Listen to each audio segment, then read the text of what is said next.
Okay, so I'm back, and I put it together.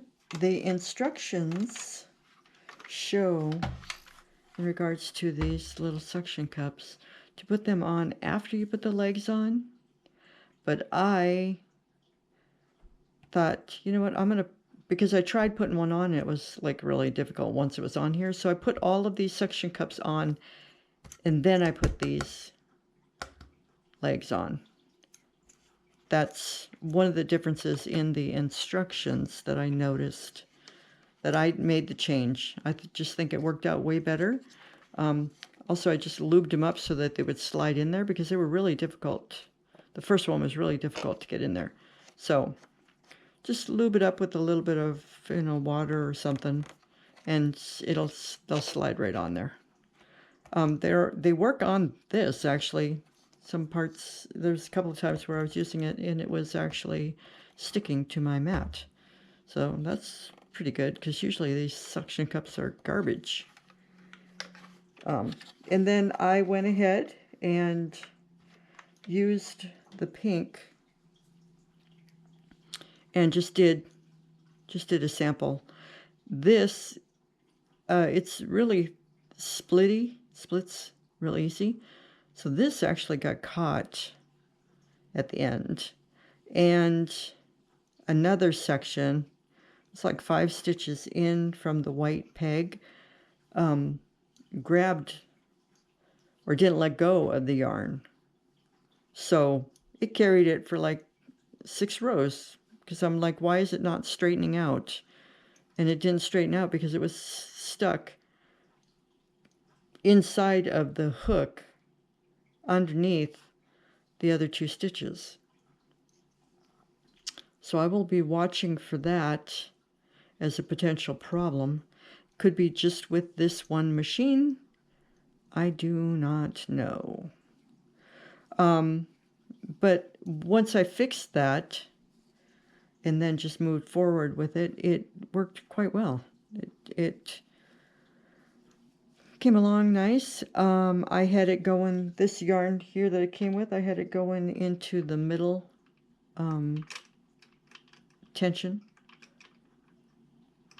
link.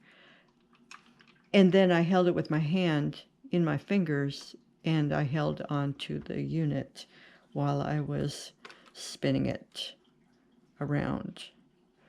I noticed when I had a couple of issues in that one section, like in section 4, 5, 6,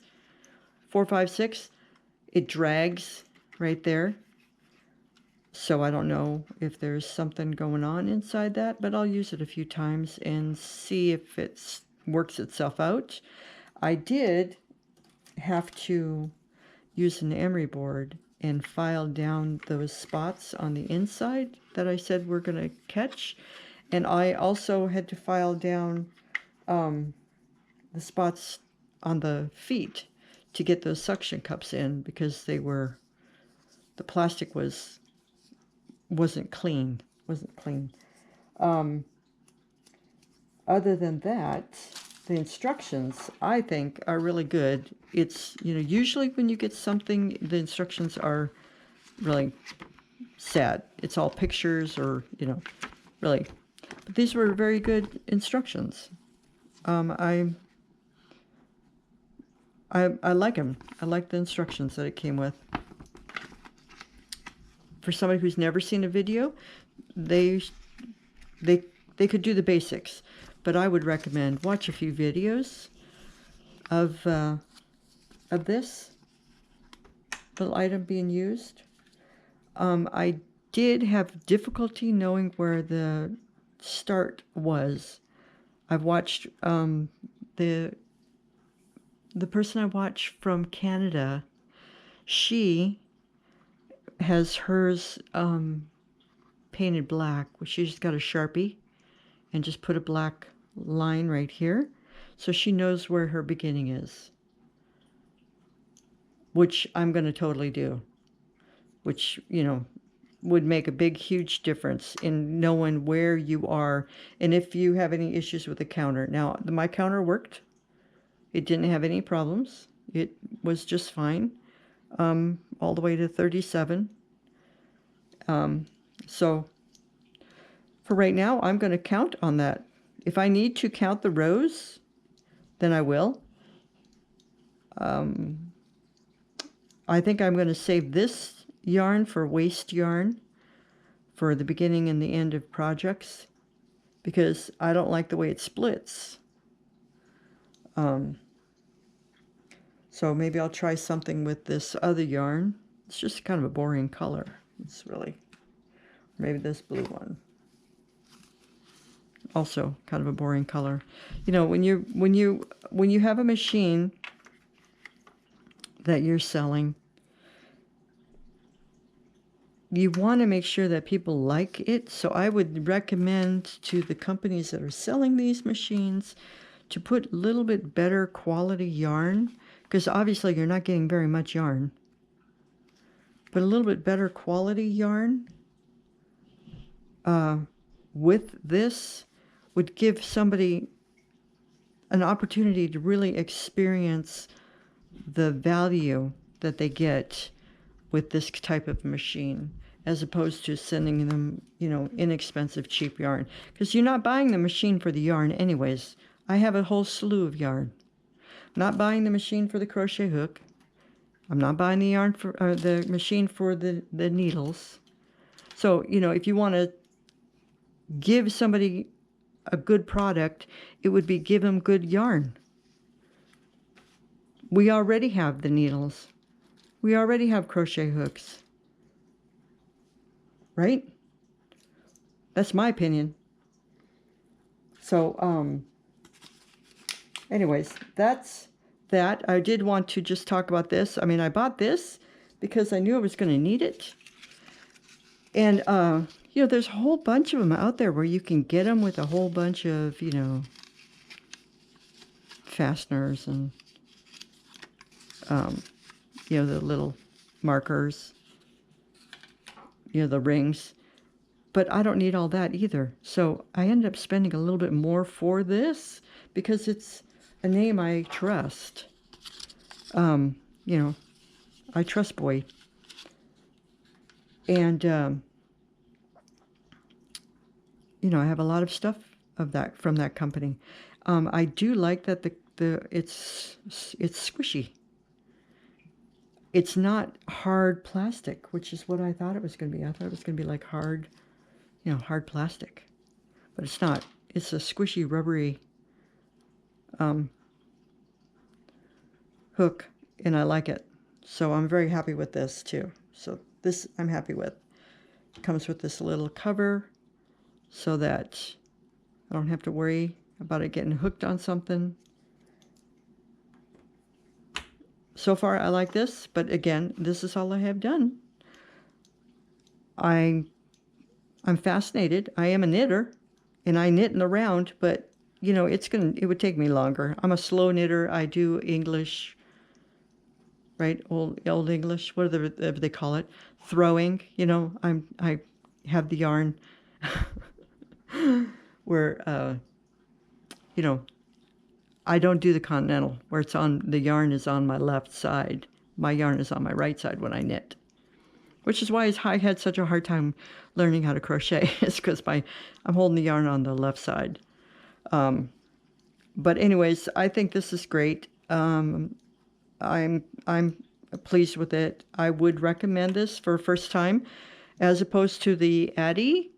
I haven't gotten that one because this is my first one. So I'll use this for a while. If I find that I'm going to use it a lot where I can justify paying a bigger dollar value for something like the Addy, then I will. But that's a later date kind of thing. This is just, you know, being a traditional knitter, I didn't even want to go into something like this because, you know, it's traditional. I mean, my knitting needles are wooden. I do have metal ones too, but, you know, I mean, I knit in the round, you know, but I thought, you know what, let me just break out of my mindset and try this. So that's where I'm at. I'm now in this new learning curve, and I'm going to try this one and give it a good go.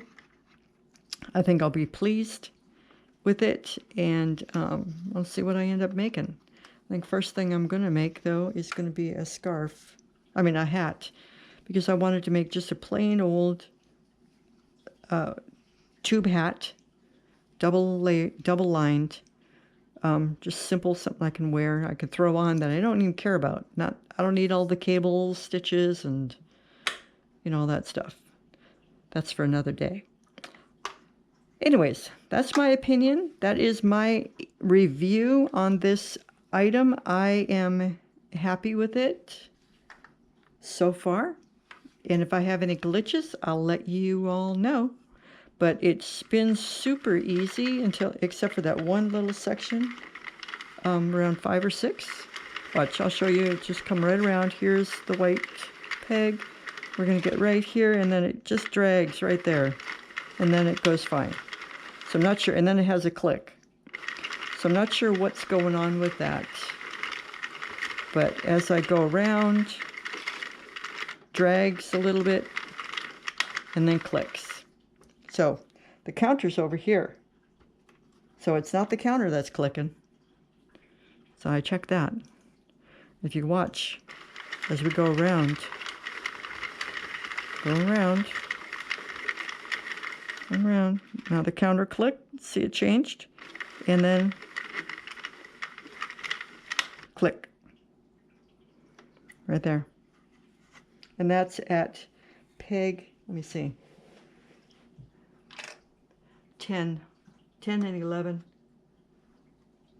is where the click comes from.